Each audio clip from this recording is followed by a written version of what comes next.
इयत्ता 8वीचा 16वा धडा चोच व चारा विभाग 14 आपण पाहणार आहोत.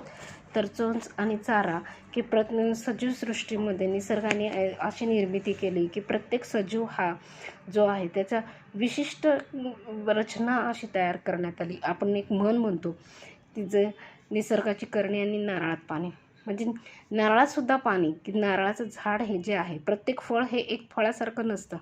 प्रत्येक फळाचं एक काही वैशिष्ट्य आहे आणि त्या वैशिष्ट्यानुसार ते फळं जे आहे ते फळं जे अनुकूल परिस्थितीमध्ये सुद्धा ते फळ त्या ठिकाणी येते. तसंच सजीवांच्या ह्याच्यामध्ये चरामध्ये की अजून एक अद्भुत अशी रचना केलेली ती म्हणजे पक्षी सजीवापैकी.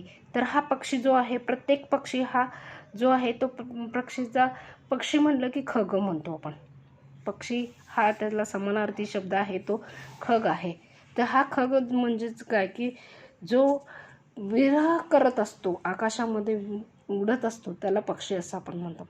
म्हणजे ज्याला पंख आहेत असा तो पक्षी, उडणारा जो आहे तो पक्षी.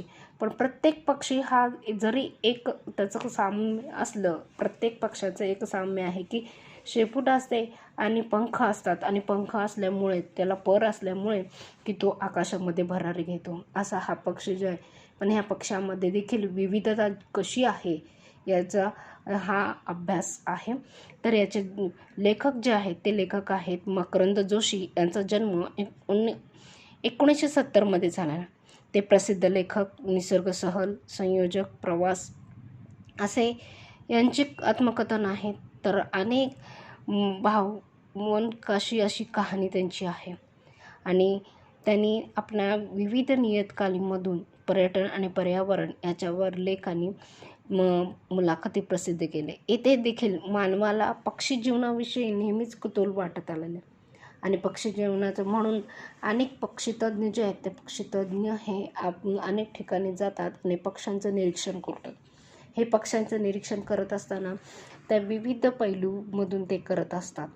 अधिवासाप्रमाणे आणि अन्नाच्या उपलब्धप्रमाणे की ह्या पक्ष्यांचे चोचीचे आकार व रूप कसे बदलते हे याच पाठामध्ये विश्लेषण केलेलं आहे. तर आपण पाठ बघणार आहोत. तिची उलीशी चोच तेच दात तेच ओठ, अशा शब्दामध्ये सुग्रम पक्षाचं वर्णन बहिणाबाई आपल्या निरीक्षणातून करतात.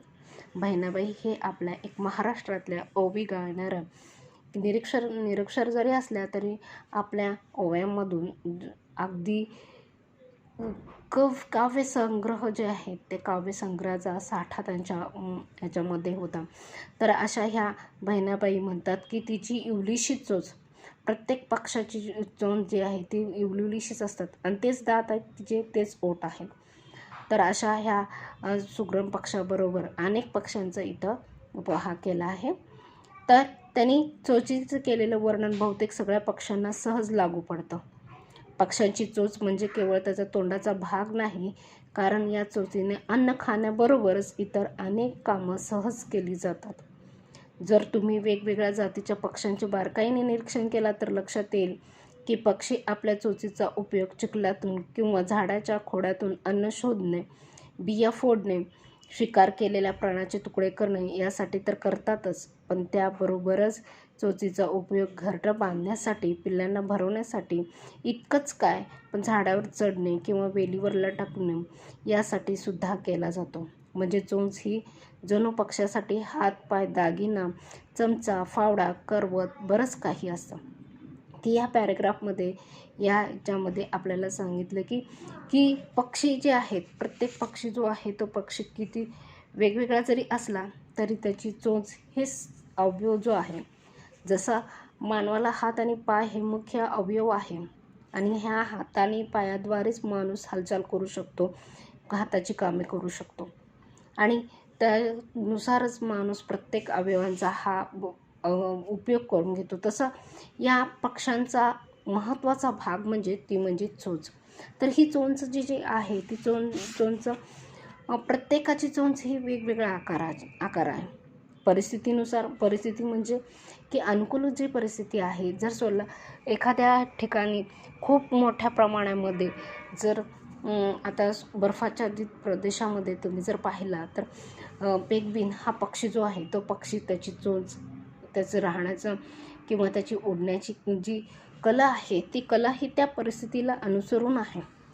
त्या चिमणीशी साधीसुधी छोटीशीच पक्षी आहे. सगळ्यात छोटं पक्षी म्हणजे ही चिमण. हा चिमण जो आहे तो चिमणी दिसायला त्याचा अंगाने जरी छोटा असला तरी चोचही त्याची छोटी असते. परंतु आपल्या या छोट्या चोचीमध्ये इथं पण चिमणीचाच एक प्रकार आहे बघा, की चिमणी ही जी आहे ती केवढी छोटी दिसते तशी ह्या चिमण्या असतात. पण त्यांची जी चोच आहे ती चोचसुद्धा तेवढी छोटी असते. पण छोट्या चोचीने सुद्धा अनेक कामं हे करतात, की आपलं इवलंसं घर बांधायला सुद्धा यांची चोच ही पुरे असते.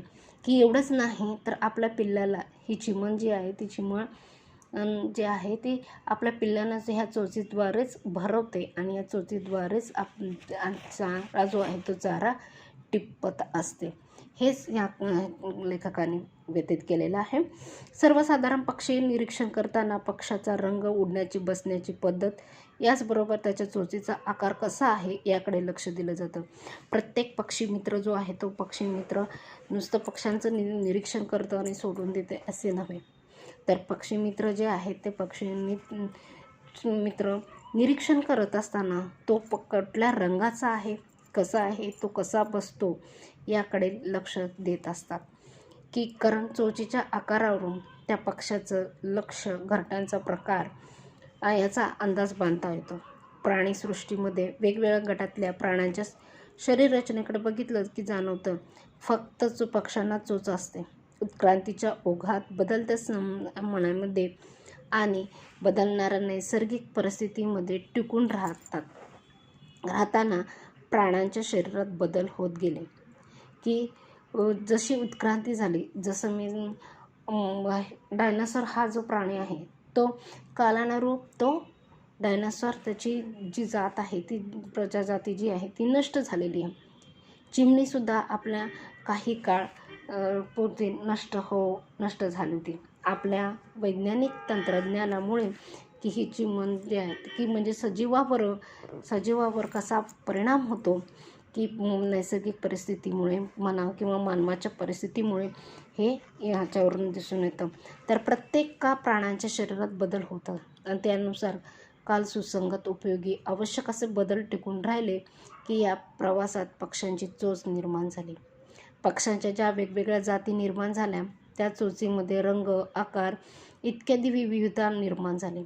म्हणजे प्रत्येक पक्ष्याची चोच जी आहे ती जसा एक माणूस दुसरा माणसासारखाच असतो, त्याला तसंच 2 हात, 2 पाय, 1 नाक जसं असतं, ही शरीररचना जी आपली आहे तशी शरीररचना प्रत्येक पक्षाच्या चोचीमध्ये असते असं नाही. कारण प्रत्येक पक्षाची आकार की त्याची चोचीचा आकार त्याच्या भक्षक करण्याचा अनुसारच ते आकार त्याचा चोचीचा असतो. तर प्रत्येक पक्षाच्या प्रकारानुसार चोचीचा प्रकार बदलताना दिसतो. तरी सगळ्या पक्षाच्या चोचीचे मूळ संरचना समान असते, परंतु प्रत्येक चोचीचं मूळ रूप जे आहे ते सारखं असतं, समान असतं. संरचना म्हणजे समान असतं. म्हणजे 2 चोच असतात, एक वर अशी असती बाकदार आणि खाली जरा थोडीशी अनुकुचितदार अशा भागामध्ये की जे खोलगट भाग असतो तो खोलगट भाग असतो. तर त्याची जे 2 विभागलेले भाग आहेत तर वरच्या भागाला मॅक्सिला आणि खालचा भाग मॅक्डिबल.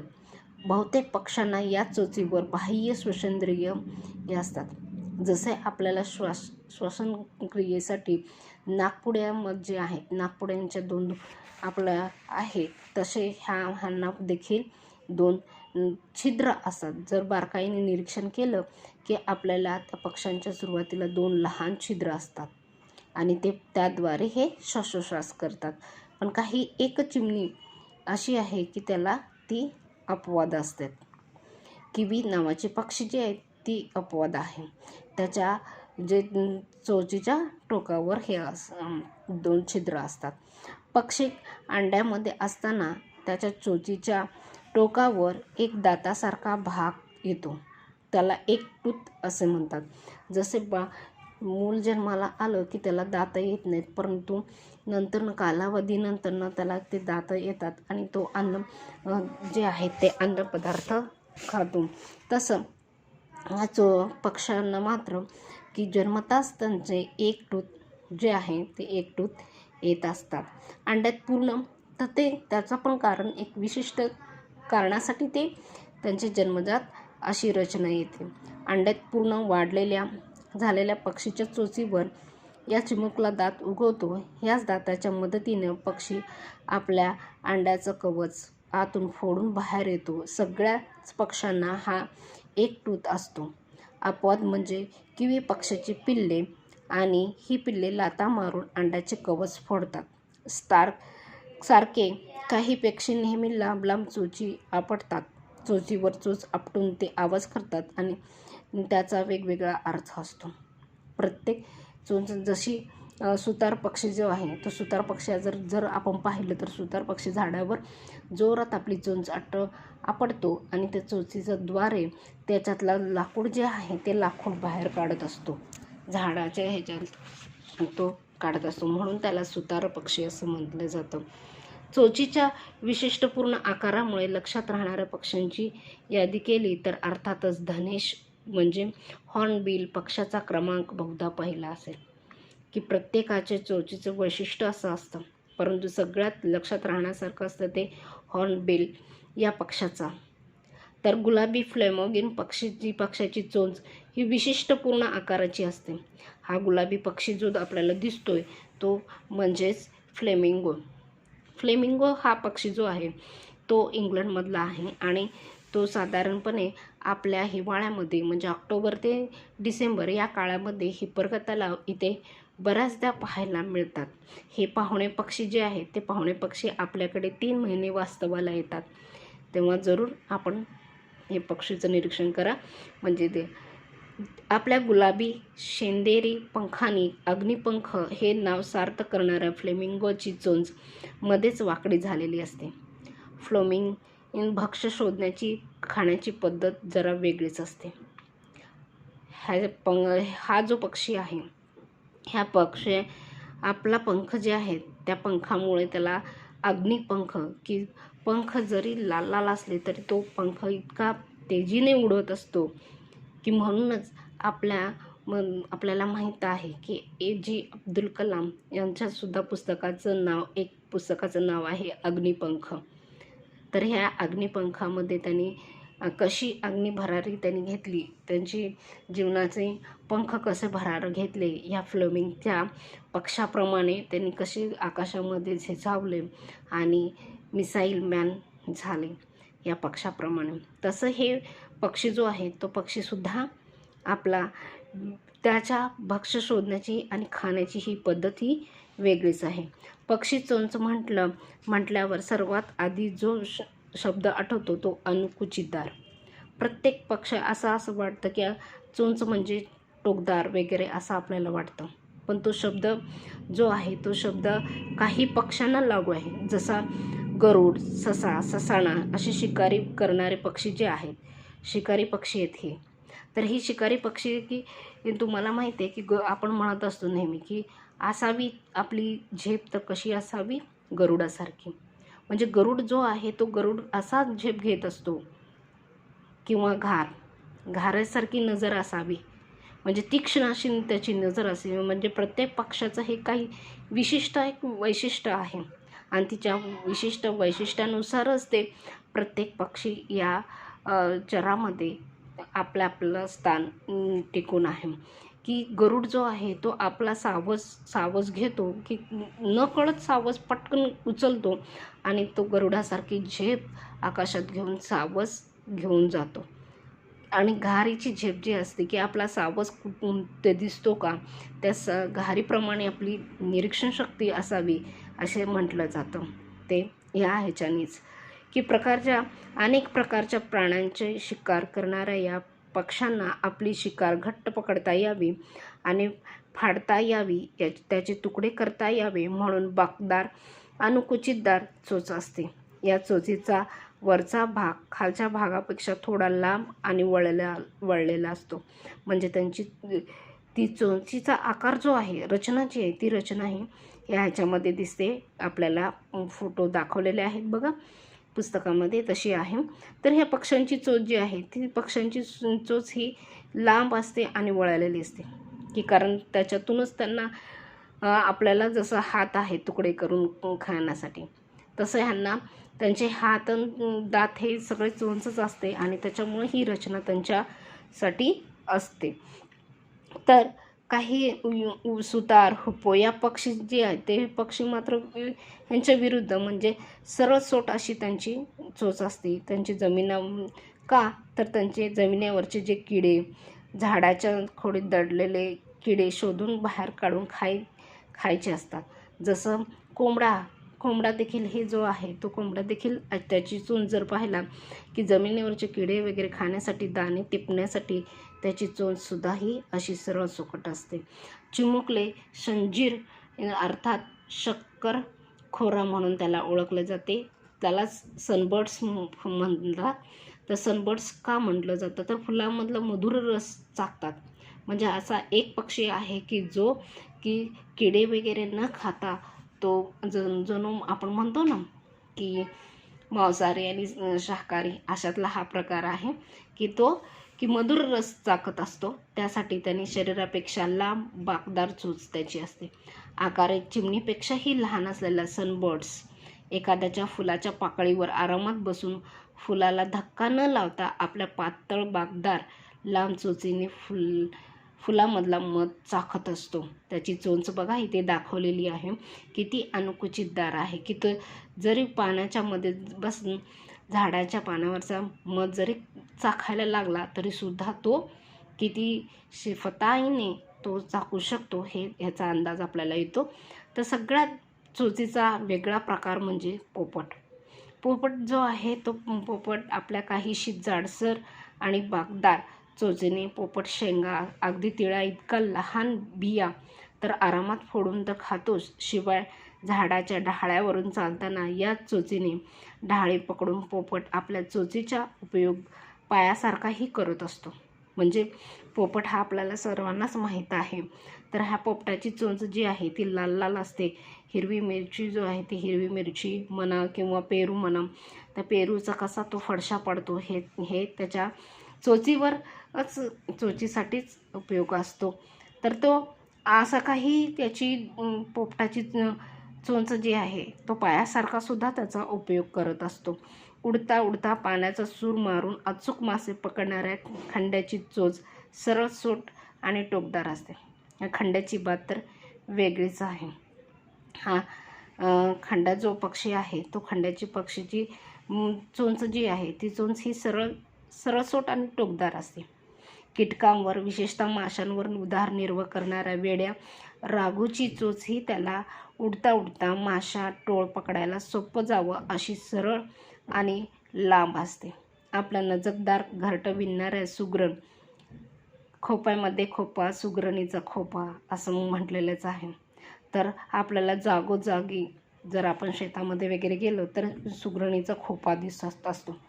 तर त्याची विणणारी घट्ट अशी ही सुगरणाची घरटं जे आहे ते घरटं बांधताना खरंच असं वाटतं की एखादा मनुष्य जो आहे ते मनुष्यापेक्षाही हुशार असा इंजिनियर म्हणजे हा सुगरण हो. त्या सुगरणाचं घरटंच असं त्यांनी स्वतः कसा बांधतो ते घरटं, ह्याला कौतुकास्पदच असं त्याचं घरटं असतं. किंवा पक्षाची चोच ही वेगळी नसते. बहिणाबाईंनी वर्णन केल्याप्रमाणे तिची उवलीशी चोच असून सुगरण पक्षी घरटे उलण्याची कला कुसर कशी करतो हा प्रश्नच पडतो. मी आत्ता तेच सांगितलं की खोप्यामध्ये खोपा सुगरणीचा खोपा, म्हणजे एवढा सुंदर त्याचा खोपा असतो की प्रत्येक ही सुगरणच नावच असतं सुगरण, की ज्याचं चांगला घरटं असतं, ग्रहण बांधलेलं असतं, ग्रह बांधणं जास्त की अशी घरटे विणण्याची कला जी आहे ती कला खरंच त्याला की एखादा माणूससुद्धा फिका पडावा, त्याची फिके पडावेत अशा या पक्षाची घरटाची विण जी आहे ती विण वाकण्याजोगीच असते. या उलट चोचीने पाणी शिवून घरटे विणणारा शिंपी पक्षी म्हणून त्याला शिंपी म्हटलं. जसा एक शिंपी जो आहे तो धागा दोरा हे करून कपडे शिवत असतो, हा म्हणजे शिंपी, तसा ह्या शिंपी पक्षी घरटं बांधण्यासाठी एक पान दुसऱ्या पानाला विणत असताना त्या पानांच्या पारंब्याचा हे करून एखाद्या सुईसारखी पातळ आणि टोकदार ची सुई दोरा करून तो आपलं घरटं बांधत असतो. म्हणजे प्रत्येक पक्षी हा किती नवलाईचा असतो हा आपण ह्याच्यावरून दिसून येतो. पक्ष्याचं हे चोच पुराण पाहिल्यावर एक गोष्ट लक्षात येते. निसर्गाच्या या अफाट पसाऱ्यामध्ये प्रत्येक जीवाला विशिष्ट असं स्थान आहे आणि स्थानावर तो जीव राहावा म्हणून निसर्गाने त्याला काही आयुध हत्यारे दिलेले आहेत. मी आता आपल्याला म्हटलेलं आहे की निसर्ग जे आहे, निसर्गाचा चमत्कार, निसर्गाची किमया जी आहे ती निसर्गाची किमया काही औरच असते की हे निसर्ग प्रत्येक सजीव किंवा चरातला जो आदिवास आहे तो आदिवासाला प्रत्येक आदिवासाचं वैशिष्ट्य हे वेगवेगळं असं विशिष्टपूर्ण असं वैशिष्ट्य आहे यांच्यामध्ये की हे मग पक्षी आपले वेगवेगळे चोंच घेऊन येणं, त्यांच्या प्रत्येकाचे आकार वेगळे असणं, त्यांच्या शरीराचे आकार वेगळे असणं. आता माणूस म्हणून आपण सजीव आहोत तर आपल्याला बुद्धी, हात, पाय हे आपली अशी संरचना असते. पक्षी म्हटलं की त्याला पंख असतात, शेपूट असतात, पाय छोटेसे असतात आणि चोंच असते. म्हणजे प्रत्येक सजीवातला चरामधला जो सजीव आहे तो प्रत्येकाचे वैशिष्ट्य काही ना काही आहे. असं ही निसर्गाची किमया जी आहे ती किमयाला काही तोंडच नाही. प्रत्येक पक्ष्याची चोच ही आदिवासाप्रमाणे अन्नानुसार बदलत असते.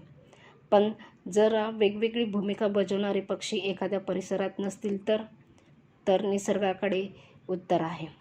जर समजा आपल्याला माहिती आहे की अन्नसाखळी जी आहे ती अन्नसाखळी ही एक परस्परावलंबी आहे. पहिला हरित खाणारे प्राथमिक भक्षक, द्वितीय भक्षक आणि तृतीय भक्षक अशा एक असल्यामुळेच ही अन्नसाखळी चालल्यामुळे आपलं अन्न हे साखळी जी आहे ही अन्नसाखळी असल्यामुळेच निसर्ग जो आहे तो निसर्ग व्यवस्थित असतो. आणि निसर्गाच्या ह्याच्यामधलं एक जरी साखळी तुटली की काय होतं हे आपण बऱ्याच वेळा पाहतो. तर त्याचं कधीकधी उत्तरसुद्धा निसर्गाकडं आहे. तसं बघायला गेलं की दक्षिण अमेरिकेतील गॅलापॅगोस बेटावर फिच नावाच्या पक्षीची 13 जाती आढळल्या होत्या. पण त्या आता फिच या प्रकारातले त्याचे मूळ शरीररचना सारखीच आहे, पण सगळे खाद्यपदार्थ मात्र वेगवेगळे आहे. म्हणजे फिच जमिनीवरील कडे खातो, तर दुसरा कठीण कवचाची फळे खातो, तिसरा धान्य खातो, तर चौथ्या झाडाच्या सालीत किडे खातो. तर या खाण्याच्या बदल्यामुळे सगळ्यांच्या चोचीचा आकार आणि रचना बदलायला पाहायला मिळते. पक्ष्यांच्या चोचीची ही माहिती वाचल्यानंतर ज्याने चोच दिली त्याने तो चाराही देतो. किंवा एक म्हण आहे की ही म्हण सार्थक आहे की ज्याने चोच दिलेली कशाला दिलेली आहे की त्यानेच जो चारा देतो असं म्हटलं जातं. की आपण जन्माला आलो तर आपल्याला जन्म जे आहे ते मरेपर्यंत आपण जसं जगतो तसं ज्याने चोच दिली तोच चारा देत असतो असे म्हणीचा अर्थ हा ध्यानात येतो आपल्या. तर विद्यार्थी मित्रांनो, हे पाठ जो आहे तो एक विविध पक्षी जो आहे ते आपल्या चराचरामधले किंवा तुम्ही पाहू शकता की आपल्या सोलापुरामध्ये सुद्धा कंबर तलाव किंवा हिप्परगा तलाव अशा तलाव ठिकाणी हे बाहेरचे जे पाहुणे पक्षी आहेत ते पाहुणे पक्षी तीन महिने आपल्याकडे सहवासास येतात, वस्ती करतात आणि 3 महिन्यानंतर ते इथून जातात. तेव्हा पक्षी मित्र म्हणून प्रत्येक पक्ष्यांचं निरीक्षण करावं असं मला वाटतं. धन्यवाद.